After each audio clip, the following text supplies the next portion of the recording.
بسم اللہ الرحمن الرحیم۔ تو ایک تو ہم دیکھتے ہیں کہ 1857 کے بعد حنفی روایت میں شاہ ولی اللہ کی جو اجتہادی روح تھی یا ان کا اجتہادی انداز نظر تھا اور وسعت پیدا کرنے کا ایک تصور تھا، اس کے اثرات پڑے ہیں۔ بالکل اس طرح تو نہیں پڑے جیسے شاہ صاحب چاہتے تھے۔ شاہ صاحب کی جو اجتہادی ان کے ذہن میں کچھ پروجیکٹس تھے، وہ چاہتے تھے کہ فقہ شافعی اور فقہ حنفی کو ملا کر ان کے مجموعے سے کوئی ایک نیا ڈھانچہ کھڑا کریں۔ تو ظاہرہ وہ تو نہیں ہو سکا، اتنا بڑا جو پروجیکٹ ہے وہ تو اس نے قبول نہیں کیا، لیکن جو ان کے یہاں یہ رجحان تھا کہ بہت اسٹرکٹ ہم نہ ہوں اور حدیث کو بھی اہمیت دیں اور حدیث کی روشنی میں جو فقہی اجتہادات قابل نظر ثانی ہیں ان پر غور کریں۔ تو اس کے اثرات حنفی روایت پر، خاص طور پر جو دیوبندی روایت ہے اس پر کافی پڑے، اور جو فقہی جمود تھا اس میں کافی فرق واقع ہوا۔ بہت سے مسائل میں اجتہادات بھی ہوئے،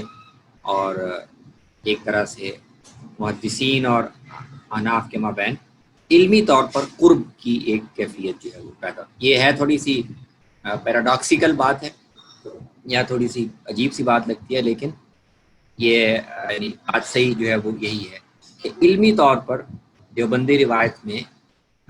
محدثین کے اور احناف کے موقف کے درمیان ایک قرب پیدا ہوا، جو بظاہر اس لیے محسوس نہیں ہوتا، اس پر توجہ نہیں جاتی کہ اصل میں سماجی طور پر معاشرتی سطح پر حنفی اور اہل حدیث کی جو کشمکش تھی وہ بھی عین اسی دور میں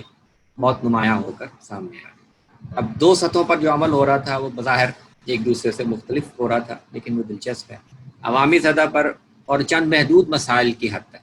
خاص طور پہ نماز وغیرہ کے اور اس طرح کی چیزیں، اس میں حنفی اہل حدیث مد مقابل تھے، ایک دوسرے پر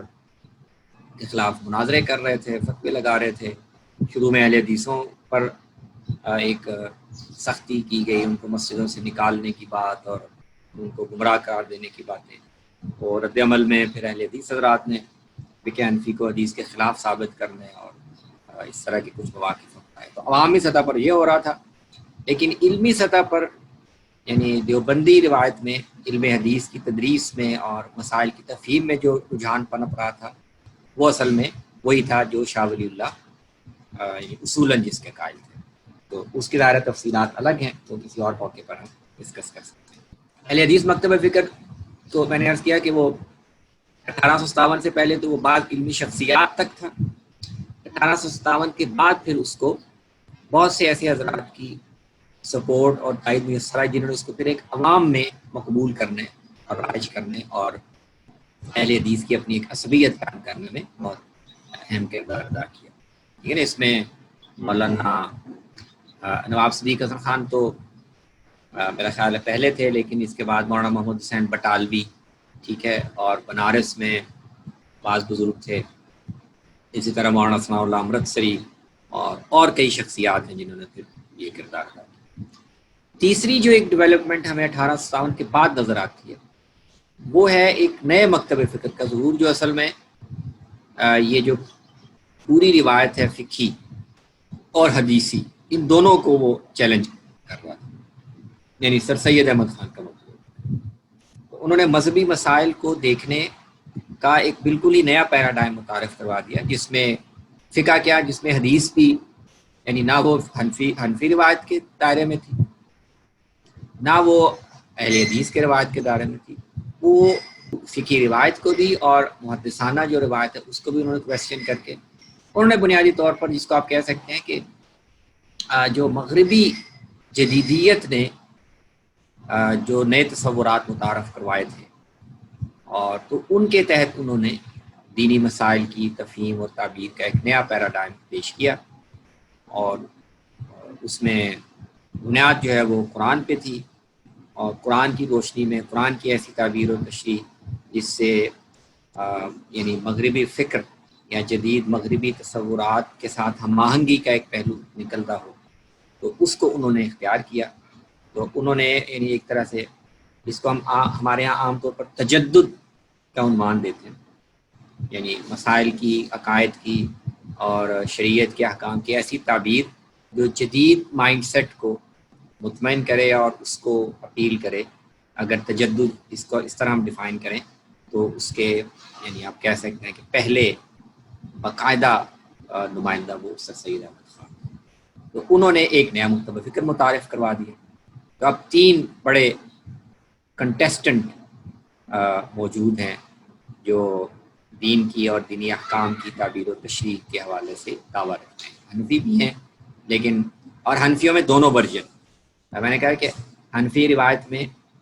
ایک طبقے پر جس کو دیوبندی ریپرزینٹ کرتے ہیں شاہ ولی اللہ کی فکر کے اثرات تھے، لیکن ایک دوسرا بڑا حلقہ جس کو ہم عام طور پر بریلوی مکتبہ فکر کا عنوان ہے، وہ بحیثیت مجموعی اسی شاہ ولی اللہ سے پہلے والے جو رجحان تھا اسی پر قائم تھا کہ اسٹرکٹلی حنفی روایت کے اندر ہی رہتے ہوئے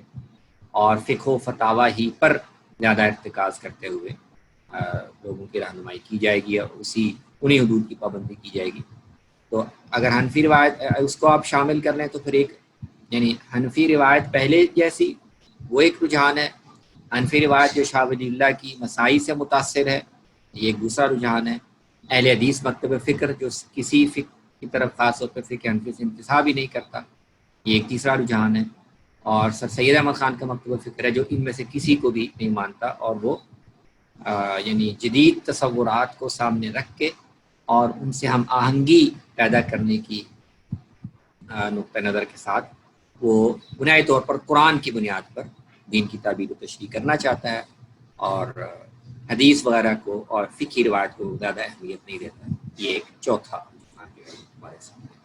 یہ جو چوتھا عنوان ہے یہ بنیادی طور پر پہلا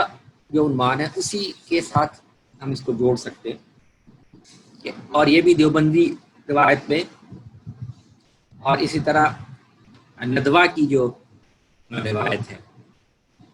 اس کے ساتھ ہم جوڑ سکتے ہیں. ندوہ میں بھی اور اسی طرح کچھ اور حلقے پیدا ہوئے جیسے مثلا مولانا فراہی کا اسکول آف تھاٹ ہے یا اور بعض رجحان. یہ جو چوتھا عنوان ہے یہ یعنی اس لحاظ سے ہے کہ یہ کئی لوگ تھے جو نہ تو اہل حدیث تھے، یعنی اہل حدیث کی جو ایک باقاعدہ پوزیشن ہے فقہی مسائل میں عدم تقلید کی یا حنفی فقہ کو حدیث کے خلاف قرار دینے کی یا اس کے خلاف ایک مہم چلانے کی، تو اس طرح تو نہیں تھا ان کا رجحان. یہ بنیادی طور پر فقہ حنفی سے ان کو کوئی یعنی اس طرح سے آپ ایسا سچ کہہ لیں کہ کوئی یعنی چیڑ نہیں تھی،